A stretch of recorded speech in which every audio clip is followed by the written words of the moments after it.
Ada yang bertanya bagaimana hukumnya sholat satu tempat di dua bangunan, ya, atau satu bangunan tapi ada terhalang di situ pintu atau jendela. Sah gak tuh sembahyang orang yang di luar jendela? Kita berjamaah di sini nih, ya, di sini imamnya di sini, ya, imamnya di sini. Yang satu sembahyang di luar sana tuh, ya, jendela, lihat situ jendela, ya. Sah gak sembahyang yang di belakang jendela? Ya, pada tahu nih hukumnya. Masalah sholat berjamaah. Dikatakan sahibul kitab ada pembahasan tentang syarat sahnya sholat berjamaah. Ya, syarat sahnya sholat berjamaah. Di antara syarat sahnya sholat berjamaah, si imam dan makmum mengetahui perpindahan sholatnya, itu yang pertama. Tapi nggak sampai di situ. Selain tahu perpindahan sholatnya, mereka tahu perpindahan sholat imam. Ya, dia tahu, dia ngeliat juga, suaranya kedengaran juga, ya. Syarat yang kedua, ya, yang pertama itu udah lewat tentang masalah nggak boleh mendahului. Yang kemarin kita praktekin itu nggak boleh si imam mendahului daripada si makmum mendahului si imam. Ya, si makmum tidak boleh mendahului imam dalam berdirinya dan dalam tumpuan yang dia tumpu. Dia bebannya itu jadi di mana? Nggak boleh mendahului apa yang dibebanin itu daripada bebannya imam. Kalau imam lagi berdiri, kemarin contohnya udah paham itu semuanya, ya. Nah, sekarang yang kedua, si imam dan makmum, ya, pada tempat yang dikatakan mengetahui si makmum perpindahan imamnya, baik dengan melihat ataupun dengan mendengar ataupun mendengar orang yang menyampaikan bacaannya si imam. Kemudian yang ketiga, kumpulnya atau keadaan beradanya imam dan makmum keduanya berada di masjid. Kalau ada berada di masjid, ya, kalau si imam dan makmum berada di masjid tidak disyaratkan adanya bangunan kayak yang tadi Al-Fakir sebutin. Tapi kalau di luar masjid, atau yang satu di masjid, yang satu di luar, atau bukan di masjid, di musholla atau majelis taklim ataupun di rumah, syaratnya imkanul murur. Kalau di masjid, kita bicara pertama di masjid dulu. Kalau ini misalkan ini masjid, ya.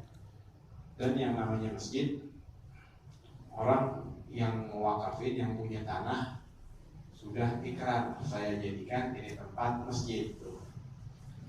Masjid-masjid yang ada sekarang ini masjid-masjid mushola tadinya, ya, mushola. Kalau orang dulunya langgar bilang, ya, namanya langgar.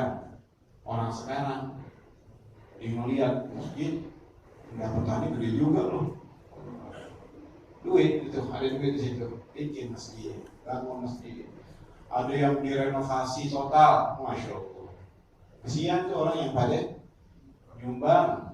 Yang pertama yang pada nyumbang, yang pada amal jariah, ya, amal jariahnya disingkirin tuh, batu-batu semen yang disumbang dihilangin, diangkat, dirubah dijadiin masjid.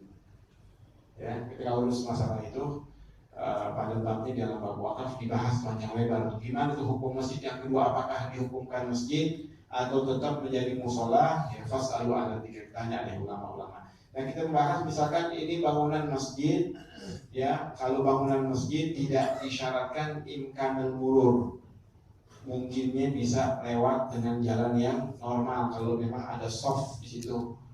Nah, sekarang kalau misalkan di masjid ada bangunan, apakah kamar merbot misalkan, atau misalkan tempat naruh-naruh tikar, ya, atau naruh-naruh ampli di kamar di situ, nyambung nggak mendahului imam, dia di belakang sono, ya ada kayak itu tuh, ya ruangan di situ, ada pintu, ya ada pintu yang tertutup, kemudian dia sholat di situ sah apa kagak? Nggak apa-apa, karena setiap bangunan masjid itu diwakafkan untuk pelaksanaan daripada sholat. Maka walaupun bangunannya terpisah dengan pintu, itu kabina'in wahid, seperti satu bangunan, fungsinya wakaf sebagai wakaf masjid. Itu kalau memang di dalam masjid. Nah sekarang kita bicarakan di luar masjid. Ya dikatakan di dalam di dalam pelajaran yang dulu. Nah kita ulang-ulang pelajaran kita biar kita paham lagi nih. Ya biar kita paham. Kalau di dalam masjid itu tidak disyaratkan imkanul murur. Di dalam masjid apa makna imkanul murur? Mungkinnya lewat, mungkinnya dia bisa sampai atau nyambung ke makmum tanpa dengan jalan yang sulit atau sambil dia lompat untuk meraih ke imam atau ke makmum yang lain. Kalau ini kan dikunci namanya, atau dirapetin pintu, nggak bisa dia lewat. Tapi kalau di masjid nggak disyaratkan itu. Tapi kalau di luar masjid syaratnya satu, buka dikit, pintunya yang dirapetin, buka dikit, sah sholatnya di sono. Kalau tutup, ada yang iseng aja anak jebret, tutup deh, pakai kunci jebret, udah batal sholatnya, terputus, sambungan imam terputus. Kalau dia ngerti, dia niat mufaraqah, nawaitul mufaraqah lillahi, karena terputus sudah. Ya kayak misalkan gerbongnya di cantelannya tuh, ikatan gerobaknya dilepas, nggak nyampe ke imam. Begitu juga sholat berjamaah, kalau emang dia bukan di masjid, harus syaratnya itu imkanul murur, mungkinnya dia sampai ke imam dengan jalan yang normal, yang biasa, nggak pakai ke belakang. Oh bisa lewat pintu semua, ngebelakangin dulu imam. Kalau memang ada pintu yang nyambung, ya nyambung sono, sampai pintu situ, pintu yang itu dibuka, yang ditutup nggak apa-apa. Tapi dengan syarat dia bisa mengetahui daripada perpindahan imam. Kalau dia nggak tahu perpindahan imam, nggak sah sholatnya. Tahu dengan apa? Bisa ngelihat, ya, atau mendengar orang yang nyampein bacaan imam dengan niat zikir, dia imam Allahu Akbar, Allahu Akbar, imam sami Allahu liman hamidah, sami Allahu liman hamidah, Allahu Akbar. Walaupun tuh orang yang nyampe nggak sembahyang, nggak dalam soft nih, ini kayaknya repot banget sini. Udah deh, aneh mau jadi situ, kasih tahu bacaannya, kasih tahu daripada perpindahan di imam, walaupun dia nggak sembahyang, katanya ikutin itu. Dia nggak boleh mendahului daripada orang yang menyampaikan bacaan di si imam, seolah-olah dia ya sebagai naib atau kalau dalam kitab fikih dikatakan mubaligh, menyampaikan bacaannya si imam. Atau misalkan posisinya makmum ada di situ, makmum posisinya ada di luar, di kaca. Yang sop pertama imam di sini, itu sop pertama sono tuh, itu kata sah salatnya. Yang di luar, kenapa? Karena ghaira yumkinul murur, nggak mungkin dia sampainya ke imam kecuali kenapa? Di luar kacanya. Dia bisa melihat imam, nggak cukup syaratnya, harus sampai ke imam dengan jalan yang mu'tadil, dengan jalan yang normal, yang biasa. Dia bisa ke imam ke belakang kiblat dulu baru, atau dia pakai mundur, dia pakai mundur baru sampai ke imam. Nggak boleh itu, harus nyambung begitu antara dia. Nggak boleh daripada ada jeda, ada bangunan begitu kan, bangunan tuh, atau misalkan kaca. Sahnya di mana? Di soft yang kedua.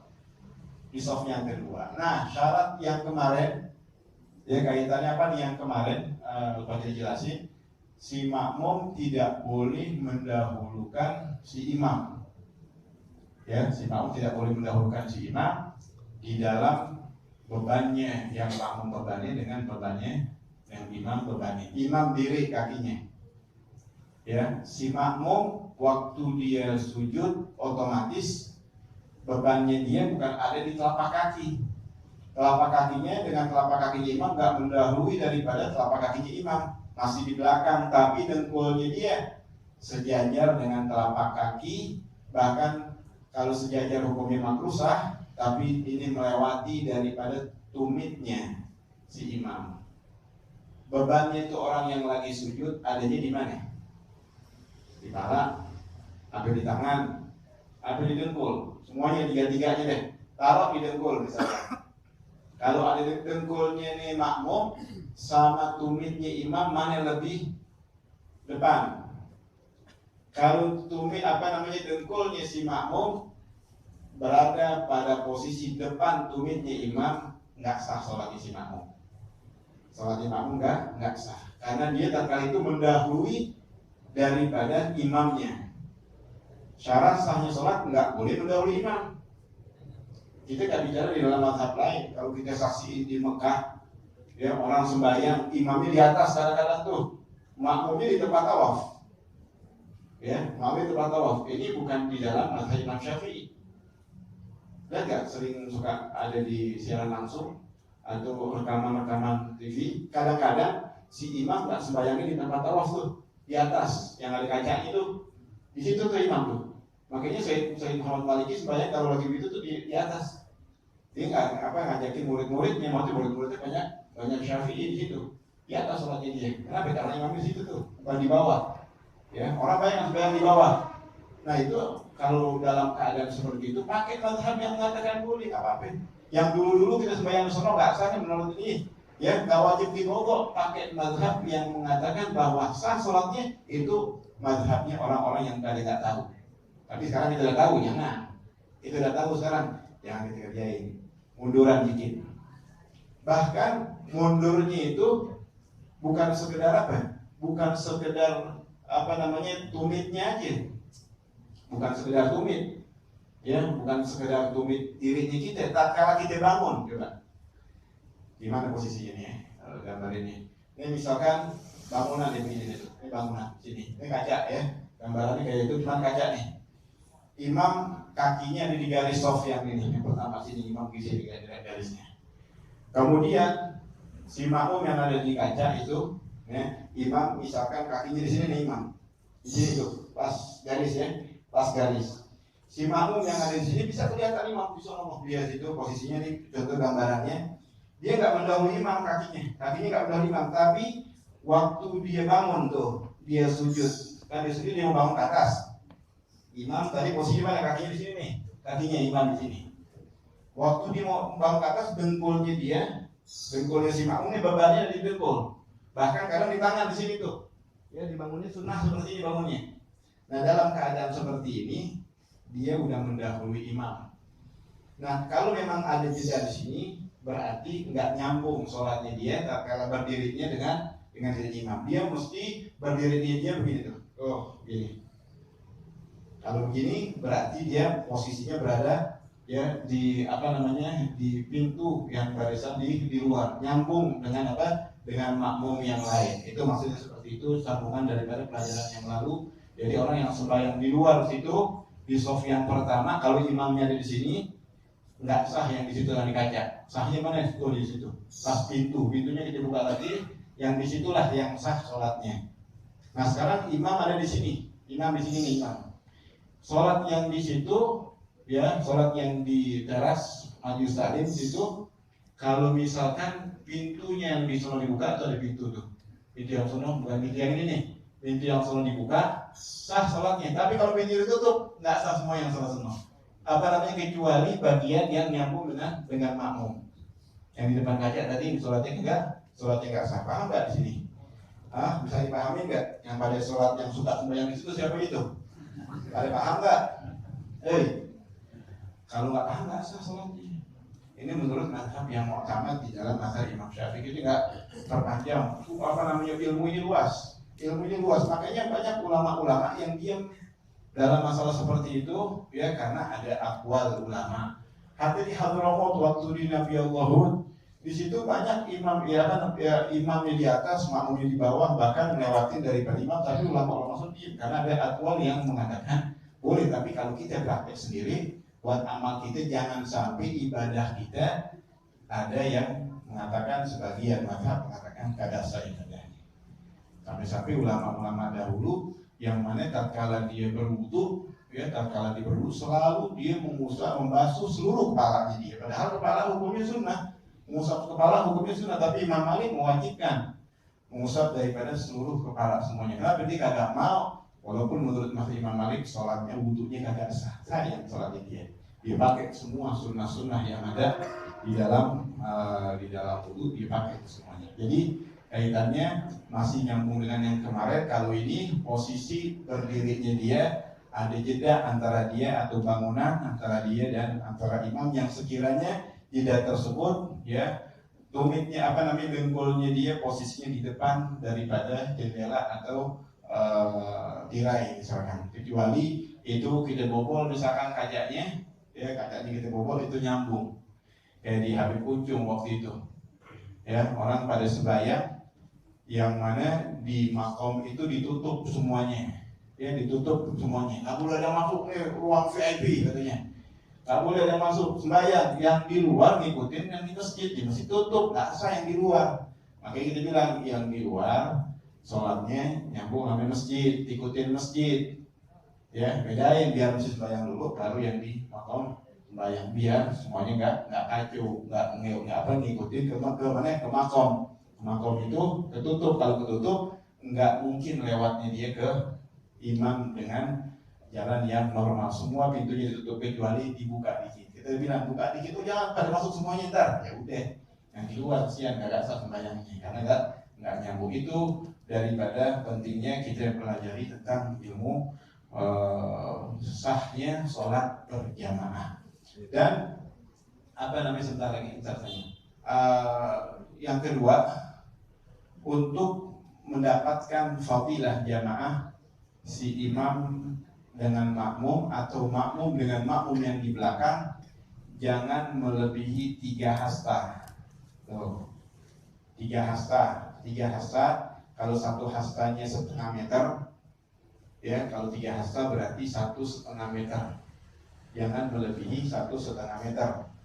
Kalau imam ada di ruang itu, nih kita lihat imam ada di ruang ini mana nih ya, sof yang kedua ya, sof yang pertama, kemudian yang kedua nggak ada di pintu kosong, nggak ada yang mau bayar pintu, makanya harus bayar pintu tuh berdua, biar apa? Jangan terlalu jauh makmum yang di sof di sini dengan makmum yang ada di sof yang pertama di ruangan ini, jauh jaraknya jauh nggak?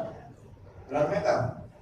Ya bisa 3 meter atau 2 meter lebih.